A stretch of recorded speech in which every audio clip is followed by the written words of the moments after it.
A very good morning to all of you, बच्चे.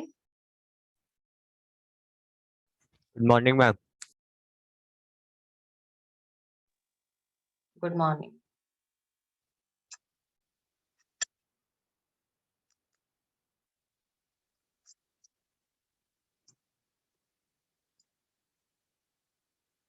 Today we will discuss the questions of case studies. Just a moment, बच्चे, just a moment.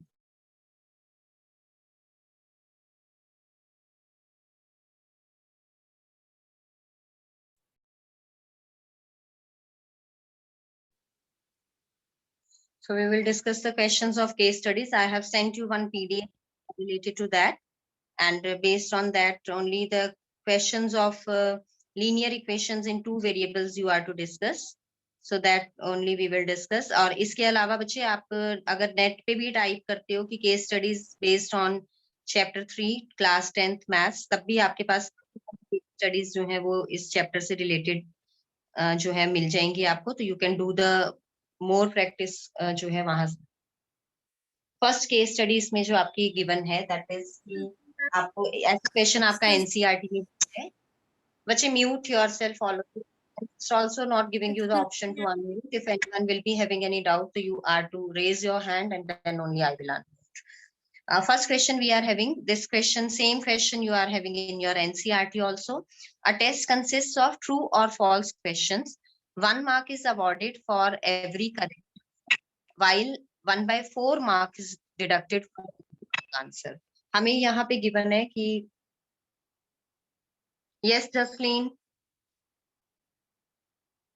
Good morning ma'am. मैंने कहना था जो assignment first chapter के assignment का 11th question बता दो. मैंने आपको मैसेज किया था, आपने कहा था क्लास में बताऊंगी. टाइप ऑफ क्वेश्चंस हम PT1 में नहीं कर रहे हैं. ओके, इस तरह के क्वेश्चंस हमने अभी नहीं करने हैं. That we will discuss in the vacation. मैं आपको आज क्रॉस करके दूंगी कौन कौन से क्वेश्चंस आपने फिलहाल जो है PT1 के लिए प्रिपेयर नहीं करने हैं, तो वो मैंने अभी क्लास में डिस्कस भी नहीं किए. ओके, लाइक ये आपके, हाँ जी मैम पेपर्स में भी नहीं आएगा ना फिर वैसा? बेटे नहीं आने होंगे ना, that's why we are not discussing. Okay, question number आपका 30 है, 31 है, ये आपने नहीं करने. जैसे अब क्वेश्चन नंबर 32 है, show that square of any odd integer is of the form 4q + 1.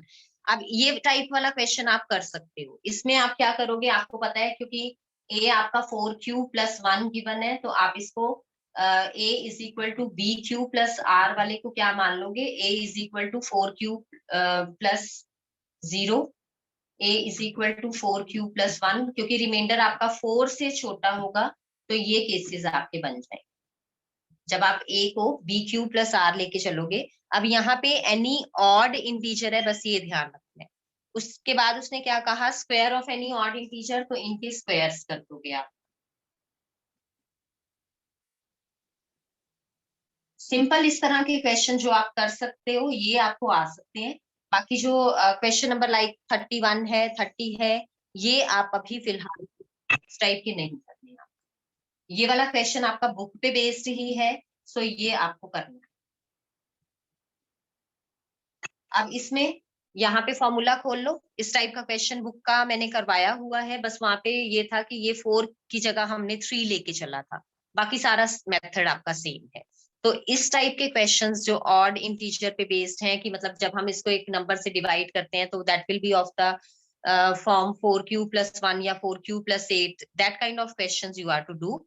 बाकी के जो क्वेश्चंस हैं जिसमें जैसे डिविजिबल बाय 6 शो करना है, या divisible by 1 out of these a + 2 a + 4 is divisible by 3, जो कॉम्प्लिकेटेड वंस हैं दैट वी विल डिस्कस. जो हमने डिस्कस नहीं किए हुए हैं for the time being PT1 के लिए आप उनको छोड़ दो, because due to lack of time हम जो है इनको डिस्कस अभी फिलहाल नहीं कर पाएंगे.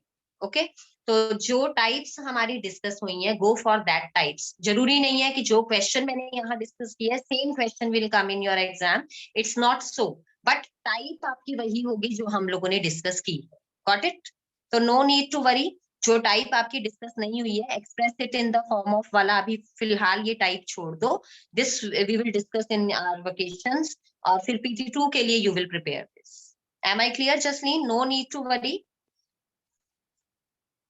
एक बार केस स्टडीज डिस्कस करके देन असाइनमेंट के जो बीच में थोड़े से क्वेश्चंस हैं वो मैं डिस्कस कर लेती हूँ. अदरवाइज इन केस अगर ये हमारे डिस्कस ना हो पाए तो I will send you the solutions. ये सभी टाइप्स हम ऑलरेडी डिस्कस कर चुके हैं, तो आपको सॉल्यूशन में भी प्रॉब्लम नहीं आएगी. So next, coming back to the case studies, हमारा जो यहाँ पे गिवन है हमें कि फर्स्ट स्टेटमेंट में अब पूरी नहीं पढ़ रही हूँ क्योंकि बुक वाली एज इट इज है. I am just explaining you the statement. हमें गिवन है कि एक टेस्ट सिर्फ ट्रू और फॉल्स टाइप क्वेश्चंस उसमें आए, तो इधर ट्रू और फॉल्स अगर क्वेश्चन है तो इधर the answer will be correct और the answer will be incorrect. दो ही ऑप्शंस होंगे क्योंकि बच्चा या ट्रू आंसर देगा या फॉल्स देगा. तो करेक्ट आंसर्स के लिए उसको मार्क्स जो मिल रहे हैं that is 1 marks. 1 mark is awarded for the correct question answer. And incorrect, यहाँ पे इनकरेक्ट की जगह उन्होंने गेस वर्ड यूज किया है, तो उसके लिए 1/4 मार्क्स जो है वो डिडक्ट हो जाए. कि अगर उसने आंसर ठीक दिया तो 1 मार्क, अगर इनकरेक्ट है तो 1/4 marks is deduct. Negative marking is there. तो अब वो कह रहा है कि उसने बच्चे ने 120 क्वेश्चंस जो है अटेम्प्ट किए, तो टोटल क्वेश्चंस 120 हम लेके चलेंगे, जिसमें से उसको मार्क्स कितने मिले? 95. बच्चे ने जो मार्क्स स्कोर किए वो 95 किए. अब मुझे नहीं पता कि कितने करेक्ट आंसर्स हैं, कितने इनकरेक्ट आंसर्स हैं, तो हम ये मान लेंगे कि let the number of answers which are correct is x and the number of incorrect answers is y. मैं अब शॉर्ट में लिख रही हूँ क्योंकि मुझे काफी क्वेश्चंस डिस्कस करने हैं. Only 1 period we are having. तो करेक्ट आंसर्स मैंने x मान लिए, इनकरेक्ट आंसर्स मैंने y मान लिए. टोटल क्वेश्चंस मुझे 120 गिवन है, तो x प्लस y की वैल्यू आ गई मेरे पास 120. ये मेरी फर्स्ट इक्वेशन बन गई. सेकेंड इक्वेशन में वो कह रहा है कि करेक्ट आंसर के लिए 1 मार्क मिलता है. एक करेक्ट आंसर के लिए 1 मार्क, x करेक्ट आंसर के लिए x मार्क्स. एक इनकरेक्ट आंसर के लिए -1/4 मार्क्स डिडक्ट हो रहे हैं क्योंकि, तो y इनकरेक्ट आंसर्स के लिए 1/4 y मार्क्स डिडक्ट होंगे क्योंकि negative mark. This is equal to कितने स्कोर किए? 95. तो ये मार्क्स हो गए 95. अब आप इन दोनों को सिंप्लीफाई कर लेना, सॉल्व कर लेना. मैं डायरेक्ट आंसर लिख रही हूँ. x की वैल्यू आ जाएगी हमारे पास 96 और y की वैल्यू आ जाएगी हमारे पास 24. यानी कि जो उसके नंबर ऑफ करेक्ट आंसर्स आएंगे that will B 96 and number of incorrect answers आएंगे हमारे पास 24. मैंने ये सारा निकाल लिया. अब वैसे तो क्वेश्चन पढ़ के आपको आंसर निकालना चाहिए, मुझे एक्चुअली क्वेश्चंस पता थे तो मैंने पहले ही x और y की वैल्यूज निकाल ली. अब फर्स्ट क्वेश्चन मेरा क्या था? If answer to all questions he attempted by guessing were wrong, तो मैंने इनको ऑलरेडी इनकरेक्ट लिया हुआ है. ये आंसर्स उसने गेस करके दिए थे, इनकरेक्ट आंसर्स उसके y माने मैंने. अब उसने क्या कहा यहाँ पे कि मान लो उसने जितने भी क्वेश्चंस के आंसर गेस करके लिखे थे वो सब के सब इनकरेक्ट थे, तो हमने क्या निकालना है? How many questions did he answer correctly. Correct answers मैंने कितने माने हैं? x. तो इट मींस मेरा फर्स्ट पार्ट का आंसर क्या बन जाएगा? 96. He answered 96 questions correctly. Then second question में how many questions did he guess? उसने कितने questions guess किए? सारे के सारे जो उसने guess किए वो incorrect थे. Incorrect y कितनी वैल्यू आई? 24. तो 24 questions ऐसे हैं जिनके आंसर्स उसने guess किए थे. Then third part, if answer to all questions he attempted by guessing were wrong and he answered 80 questions correctly. अब वो कह रहे हैं कि अगर x की वैल्यू 80 होगी, ठीक है, 80 क्वेश्चंस के उसने आंसर्स करेक्ट दिए, then how many marks he got, उसको कितने मार्क्स जो है वो मिले. देखो, अगर करेक्ट आंसर्स उसके 80 हैं तो इनकरेक्ट कितने हो जाएंगे? टोटल उसने 120 आंसर किए, इनकरेक्ट कितने हो जाएंगे? 120 माइनस 80 यानी कि 40. तो अब 80 करेक्ट है, इनकरेक्ट कितने आ गए? 40. तो अब उस निकालने के लिए how many marks he got. अब 80 करेक्ट के लिए उसको 1 मार्क मिलना है, 40 इनकरेक्ट के लिए उसका 1/4 मार्क्स जो है वो लूज होने हैं. तो 80 माइनस 1/4 ऑफ 40 इज 10, यानी कि 70 मार्क्स ही विल स्कोर. तो ये हम ऑलरेडी यहाँ पे देखो, x 96 के लिए y 24 आया था, x 80 अगर उसने हमें दिया हुआ है क्वेश्चन में टोटल क्वेश्चंस हमें पता है x प्लस वाई की वैल्यू हमें पता है 120 है, तो यहाँ मैंने x को 80 पुट किया तो y मेरा आ गया 40, यानी कि 40 इनकरेक्ट हो गए। अब इस वाले उसमें पुट कर लिया मैंने x को 80 माइनस 1/4 ऑफ 40, अब इसकी वैल्यू जो है मेरे पास क्या आ गई 70। नेक्स्ट में उसने अब हमें क्या कहा, if answer to all questions he attempted by guessing were wrong again, Y अगर इनकरेक्ट नंबर ऑफ क्वेश्चंस है, then how many questions answered correctly to score 95 marks. 95 marks के लिए कितने क्वेश्चंस उसको जो है वो, कितने आंसर्स जो है वो करेक्ट आंसर्स देने पड़ेंगे। तो अब इसमें देखो सेम वाला जो है एक्सप्रेशन हम यहाँ पे यूज करके चलेंगे कि अगर उसने x क्वेश्चंस के आंसर्स जो है वो सही दिए, हम ये वाला सेकेंड इक्वेशन यूज करेंगे। x सपोज उसने आंसर्स करेक्ट दिए, 1/4 ऑफ इनकरेक्ट कितने हो जाएंगे 120 माइनस x, टोटल 120 थे, 120 में से x करेक्ट थे, दोनों का difference will give me the incorrect number of questions, और ये वैल्यू मुझे किसके इक्वल गिवन है 95 के। इसको सिंप्लीफाई कर लोगे and you will get your answer. x plus x by 4 is equal to 95 plus 30, 5x by 4 is equal to 125, तो x आ गया हमारे पास सिंप्लीफाई करके 500, यानी कि x आ गया हमारे पास 500 by 5 दैट इज 100, यानी कि उसने कितने करेक्ट आंसर्स देने पड़ेंगे उसको मार्क्स 95 स्कोर करने के लिए, 100 करेक्ट आंसर्स देने पड़ेंगे for scoring the marks 95। So this was your जो केस स्टडी है आपकी फर्स्ट वाली थी। अब सेकंड वाली केस स्टडी हम लेके चल रहे हैं। सेकंड वाली केस स्टडी में हमें गिवन है Amit is planning to buy a house and the layout given below, layout is given below, the design and the measurement has been made such that area of 2 bedrooms and kitchen together is 95 square metre. हमें जो है एक figure given है जिसमें हमें dimension given है सारी house का, ये उसका जो है लेआउट हमें गिवन है,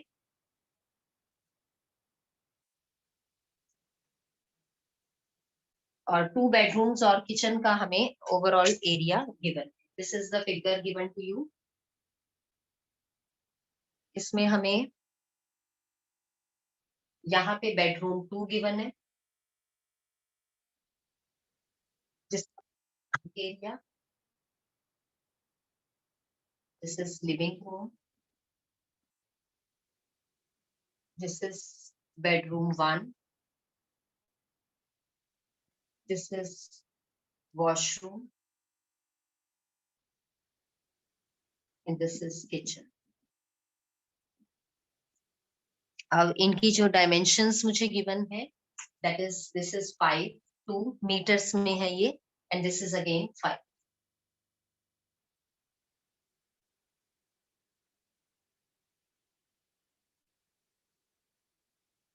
देन जो इधर मुझे डायमेंशंस गिवन है दिस इज x,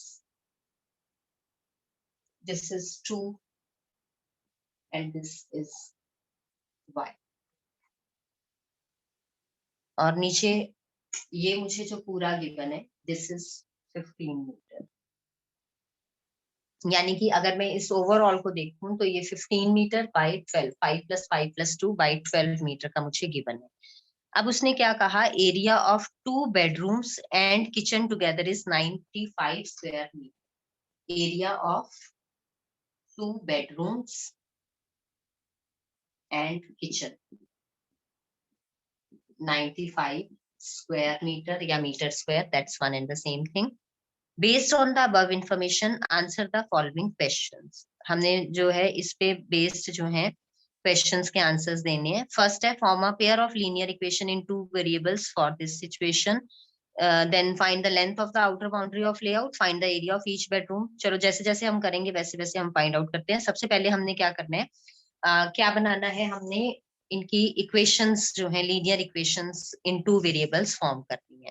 तो हमें देखो अब क्या गिवन है, दिस इज बेडरूम 1 की लेंथ हमें x गिवन है, किचन की लेंथ हमें y गिवन है, ब्रेड्थ इन दोनों की क्या है 5।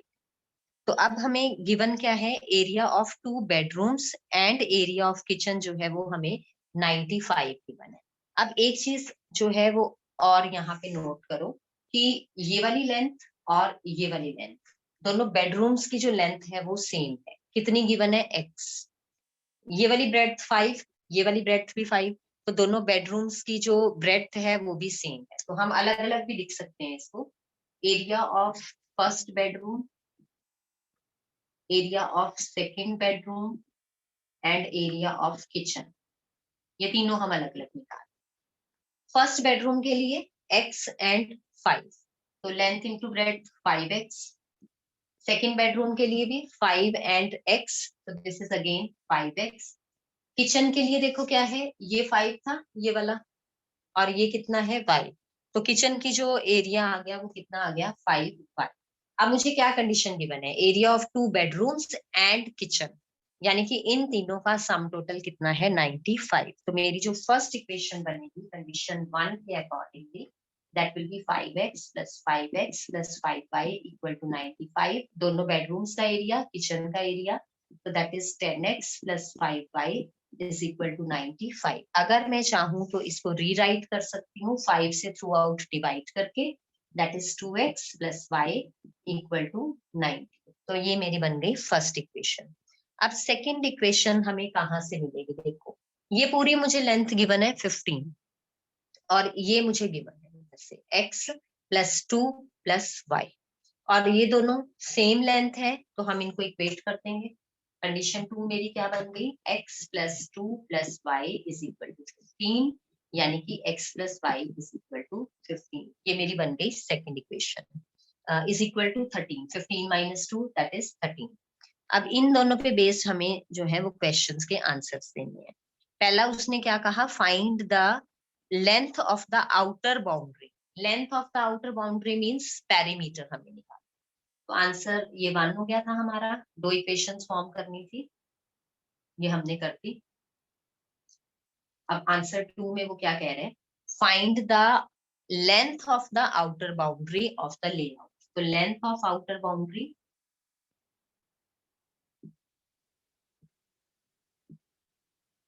देखो 5 plus 2 plus 5 12 ब्रेड्थ हो गई, लेंथ कितनी है? 15।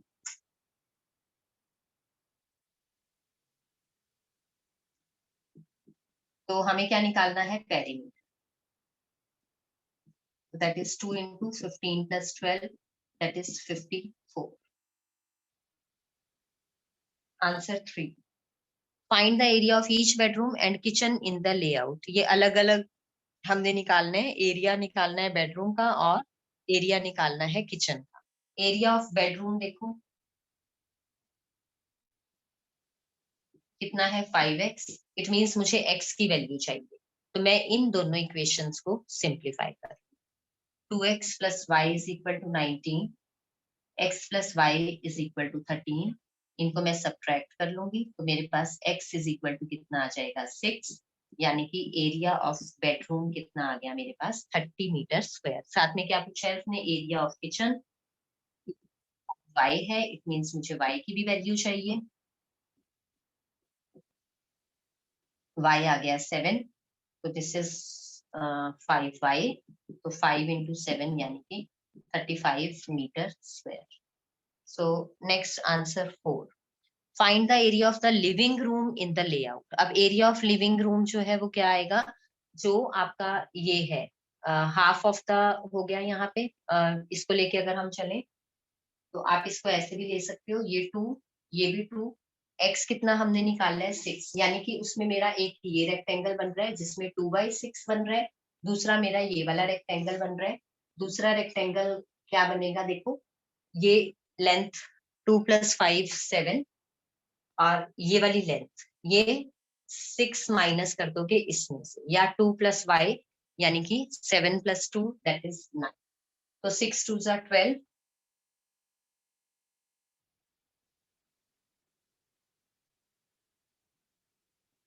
Plus 63 that is 75 metre square. या फिर एक और काम कर सकते हो आप कि पूरे एरिया में से, यानी कि 15 into 12 में से आप ये दोनों बेडरूम्स, वॉशरूम और किचन का एरिया माइनस कर दो। देखो, दोनों बेडरूम्स और किचन का एरिया 5x 5x 5y 95 हमें गिवन था।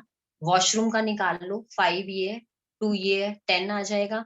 तो ओवरऑल एरिया में से यानी कि 15 इंटू 12 में से ये 95 प्लस ये वाला 10 सब्ट्रैक्ट कर दो, you will get your answer. दोनों में से किसी भी तरीके से जो आपको कन्वीनियंट लगे यू कैन यूज।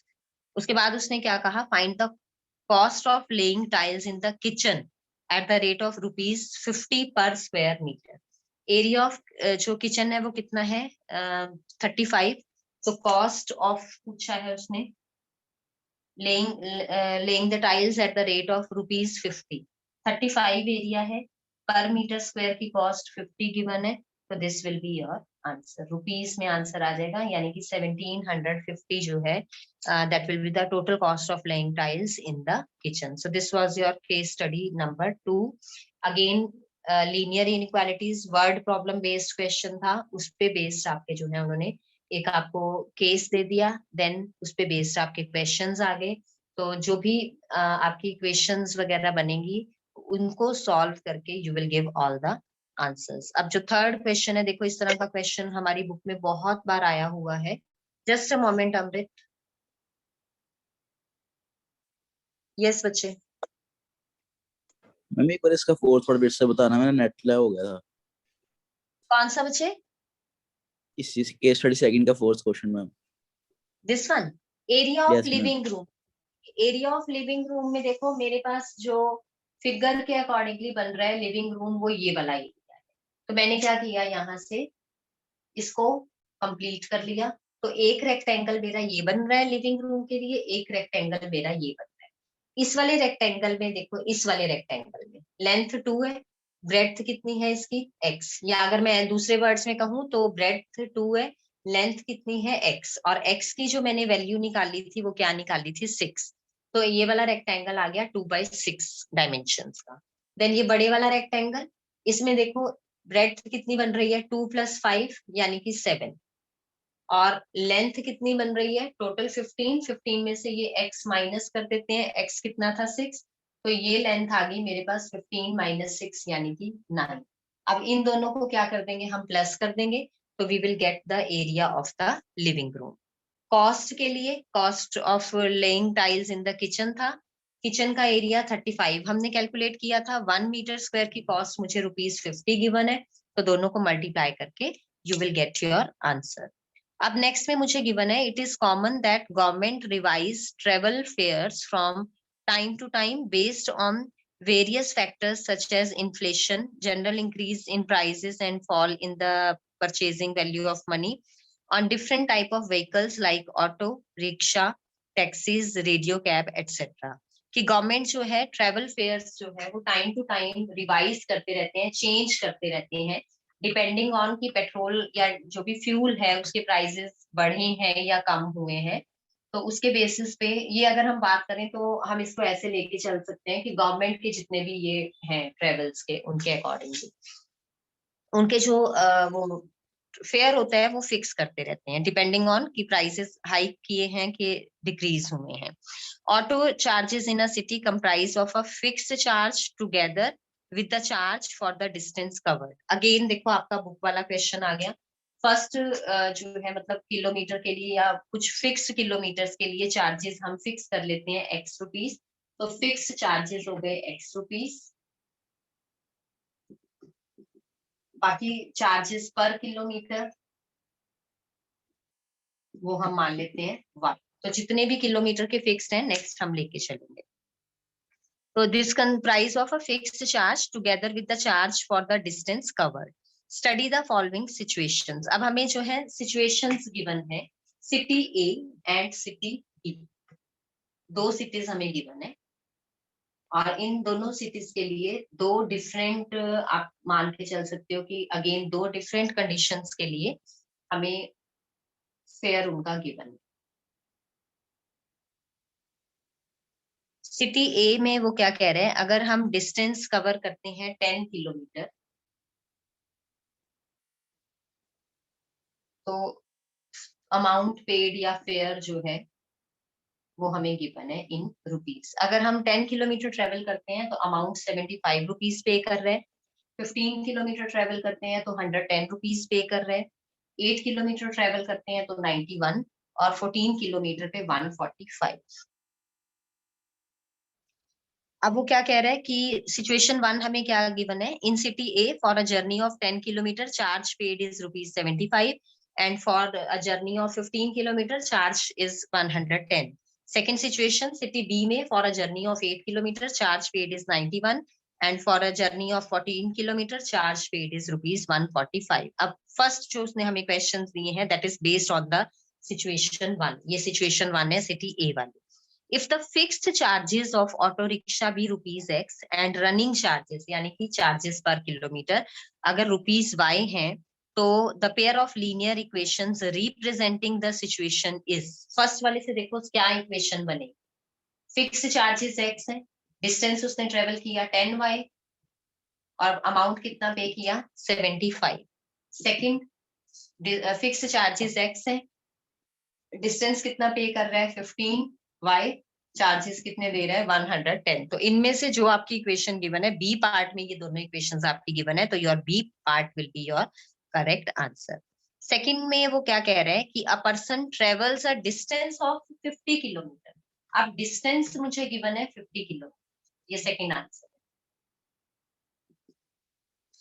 डिस्टेंस अगर वो 50 किलोमीटर का ट्रेवल कर रहा है तो उसको जो अमाउंट पे करना है नीचे ऑप्शंस गिवन है, तो इसका जो अमाउंट है वो निकालना है, यानी कि x + 50y इक्वल टू निकालना है. तो इन दोनों इक्वेशंस को पहले आप सॉल्व कर लो. इनमें से x और y की वैल्यूज निकाल लो. y आ गया, I can find out x also.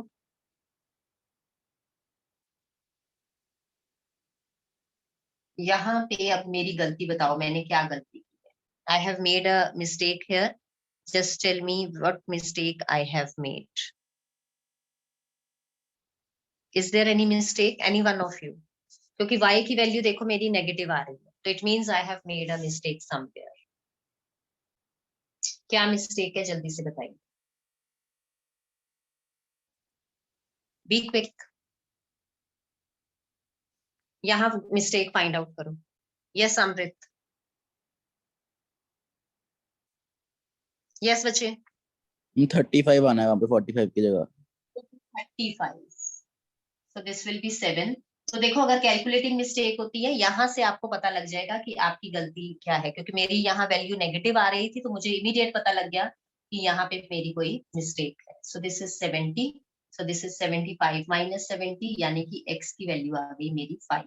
अब मेरे पास देखो x की वैल्यू है, y की वैल्यू है, I can find it out. 5 + 15 × 7 that is 5 + 350, तो 355 विल बी माय आंसर. यानी कि 50 किलोमीटर का डिस्टेंस ट्रेवल करने के लिए he has to pay 355 rupees. Then situation 2 इसी तरीके से आप कर लोगे. Travelling a distance of 30 kilometre, तो इन दोनों को सॉल्व करके ऐसे ही आपने सेम करना है, तो that you will do yourself. उसके बाद graph of lines representing the situation 2, इसका ग्राफ प्लॉट करने. फर्स्ट इक्वेशन इसकी क्या बनेगी, x + 8y = 91. सेकेंड इक्वेशन बनेगी x + 14y = 145. दोनों इक्वेशंस को सॉल्यूशंस फाइंड आउट करके आप ग्राफ प्लॉट करोगे, और जो ग्राफ आपका बनेगा दैट विल बी, आपको नीचे 4 ग्राफ्स गिवन है, उनमें से बेस्ड आपने क्या करना है, आंसर इनका लिख देना है. सो these were some questions जिनसे आपको हिंट मिल गया कि केस स्टडीज के क्वेश्चंस आपके किस तरीके से आएंगे. अब नेक्स्ट जो है वो मैं असाइनमेंट पे वापस आ रही हूँ. चैप्टर 1 की ही असाइनमेंट के हम क्वेश्चन नंबर 10 तक डिस्कस कर चुके थे. क्वेश्चन नंबर 11 क्रॉस कर दो, फिलहाल आपने नहीं करना है. क्वेश्चन नंबर 12 ऑल्सो क्रॉस कर दो, 13 ऑल्सो क्रॉस कर दो. Now we are discussing question number 14. Question number 10 के बाद 11, 12, 13 for this time you are to leave. अब हम क्वेश्चन नंबर डिस्कस कर रहे हैं 14. क्वेश्चन नंबर 14 में देखो हमें क्या गिवन है. A class of 20 boys and 15 girls. Boys 20, girls 15. हमने इनको क्या करना है, इस divided into n groups so that each group has x boys. n groups में divide करना है ताकि हर ग्रुप में x boys और y girls हो. अब देखो this number of students we have to divide. Her group में इक्वल नंबर ऑफ स्टूडेंट्स होने चाहिए कि एक्स बॉयज जो हैं एक ग्रुप में एक्स बॉयज और वाई गर्ल्स हो, यानी कि हर ग्रुप में number of students should be equal. तो इन दोनों से कम आएंगे। It means for finding out the number of students in one group what we are to find the HCF of 20 and 15। आपको फाइंड आउट करना आता है and writing down the value directly, यानी कि 5 स्टूडेंट्स आ गए इन ईच ग्रुप, तो n की वैल्यू आ गई मेरे पास 5। उसने क्वेश्चन में मुझे क्या कहा है, find x, y and n। Her group में 5 स्टूडेंट्स होने चाहिए। तो हम क्या करेंगे, अब नंबर ऑफ गर्ल्स हमने निकालने हैं, number of boys. Total boys कितने हैं मेरे पास 20, ग्रुप्स कितने बने 5, तो इट मींस हर ग्रुप में नंबर ऑफ बॉयज कितने होंगे 4, तो x की वैल्यू आ गई 4। गर्ल्स टोटल कितनी है 15, टोटल ग्रुप्स बने 5, तो हर ग्रुप में गर्ल्स कितनी होंगी 3, तो y की वैल्यू आ गई मेरी 3। पहले इन दोनों का HCF फाइंड आउट कर लिया, इतने ग्रुप्स बनेंगे, जितने नंबर ऑफ ग्रुप्स हैं उससे टोटल नंबर ऑफ बॉयज को डिवाइड किया तो बॉयज इन वन ग्रुप आ गया। टोटल नंबर ऑफ गर्ल्स को नंबर ऑफ ग्रुप्स से डिवाइड किया तो number of girls in one group आ गया। तो ये हमारे पास x और y की वैल्यूज आ गई। Now question number 15, right the HCF of smallest composite number and smallest prime number. Smallest composite number में बच्चे मोस्टली गलती करते हैं, आपको पता है 1 जो है that is neither prime nor composite, या छोटी क्लासेस से पढ़ते आ रहे हो, 1 को ना हम प्राइम लेके चलते हैं ना हम कंपोजिट लेके चलते हैं, तो ये हमारा स्मॉलेस्ट कंपोजिट या स्मॉलेस्ट प्राइम नहीं बनेगा, ये cross. 2 is a prime number, 3 is a prime number, तो स्मॉलेस्ट कंपोजिट नंबर मेरा क्या बनेगा 4। Then smallest prime number, prime number smallest मुझे पता है दैट इज 2। तो अब मुझे क्या फाइंड आउट करना है, 4 और 2 का HCF। तो क्योंकि 4 जो है वो 2 का एक मल्टीपल है तो HCF कितना आ जाएगा 2, सो 2 will be your answer. Next question, 4 bells toll at an interval of 8, 12, 15 and 18 seconds के डिफरेंस पे टॉल कर रहे हैं। टाइम से रिलेटेड क्वेश्चन आ गया, मतलब आपको गिवन है कि इतने बजे वो जो है इकट्ठी टॉल की तो कितने बजे वो दोबारा बजेंगी, हमने वो टाइम निकाल लेना है। यहाँ हमें क्या गिवन है, how many times will they toll together in 1 hour। 1 घंटे में वो कितनी बार जो है इकट्ठे बेल्स जो है वो रिंग करेंगी, हमें वो निकालना है। तो सबसे पहले हम क्या करेंगे, इनका LCM फाइंड आउट कर लेंगे। वो आपको पता ही है कि हम इस तरह के क्वेश्चंस जब निकालते हैं तो उनमें LCM फाइंड आउट करते हैं। तो 8, 12, 15, 18 का जब आप LCM फाइंड आउट करोगे दैट विल बी 360 सेकेंड्स। अब 360 सेकेंड्स है, उसने मुझे क्या कहा, इन 1 hour how many times they will toll together. तो हम क्या करेंगे, इस 1 hour को कन्वर्ट कर लेंगे सेकेंड्स के अंदर। 1 hour में कितने सेकेंड्स हैं, 3600 सेकेंड्स। अब 1 hour के जितने सेकेंड्स हैं उनको, क्योंकि इतने सेकेंड्स के बाद वो रिपीट हो रही हैं, टॉल दोबारा कर रही हैं, दोबारा इकट्ठे बज रही हैं, तो 3600 को नंबर ऑफ टाइम्स निकालने के लिए जो टोटल टाइम है उसमें जितने सेकेंड्स हैं और जितने सेकेंड्स के बाद वो दोबारा बेल्स इकट्ठी बज रही हैं उनको हम डिवाइड कर देंगे। तो इट मींस 10 टाइम्स जो दोनों बेल्स हैं वो आपकी इकट्ठी टॉल करेंगे, इकट्ठे दोबारा बजेंगे।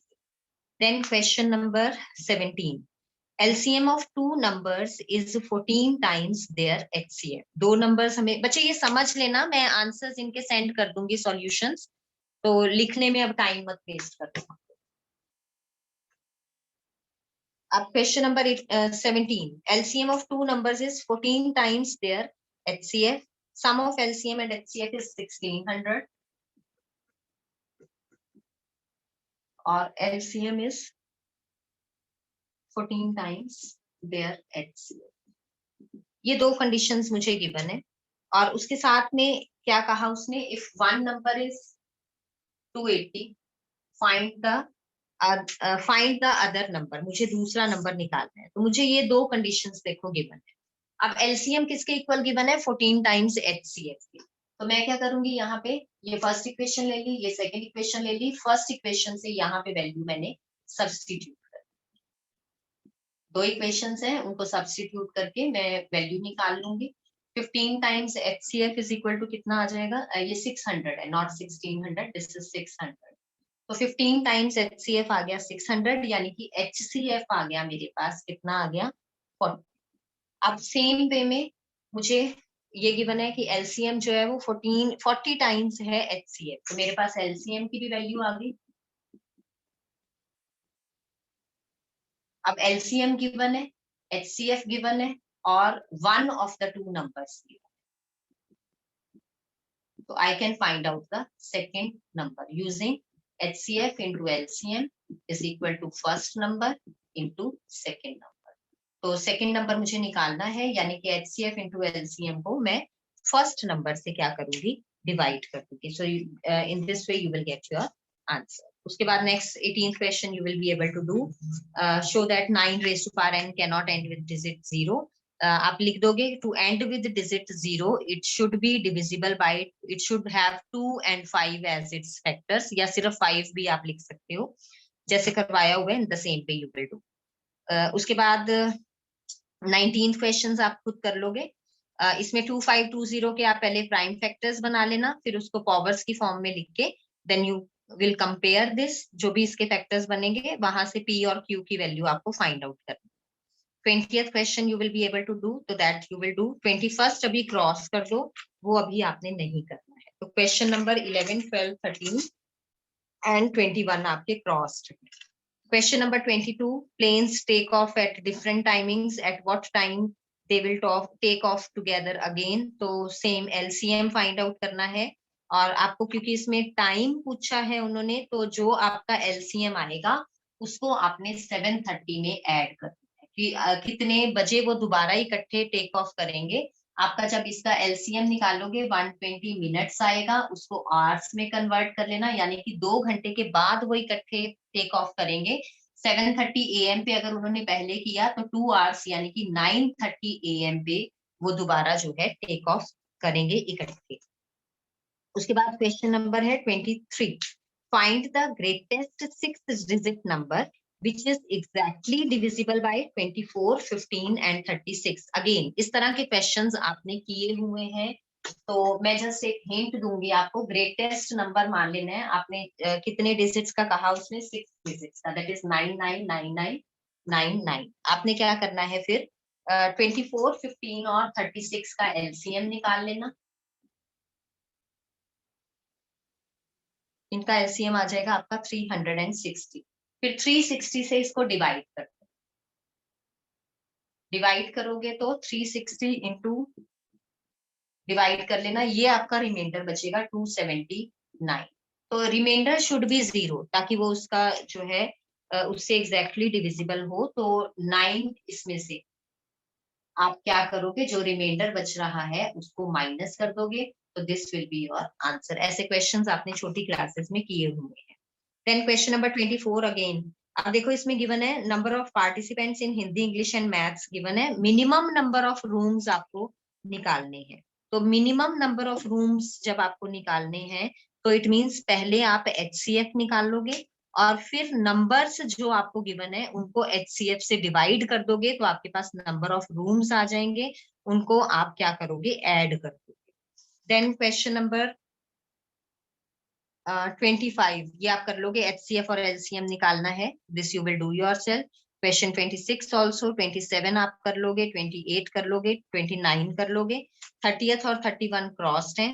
32 में ऑलरेडी डिस्कस कर चुकी हूँ। Let A is equal to BQ plus R। एक उसको B को आप 4 ले लोगे तो रिमाइंडर विल बी ईदर 0, 1, 2 और 3। देन स्क्वायरिंग करके आप उसका आंसर जो है वो शो कर दोगे कि ऑड इंटीजर जो है that will be of the form 4Q plus 1। So this was your assignment. इनके जो आंसर्स हैं that I will send, solutions में इनके सेंड कर दूंगी, हिंट्स मैंने आपको दे दिए हैं। Still if anyone will be having any doubt so you can ask now or you can send me the message also, because time is just over, so I'm ending the meeting. You can message me if there will be any doubt.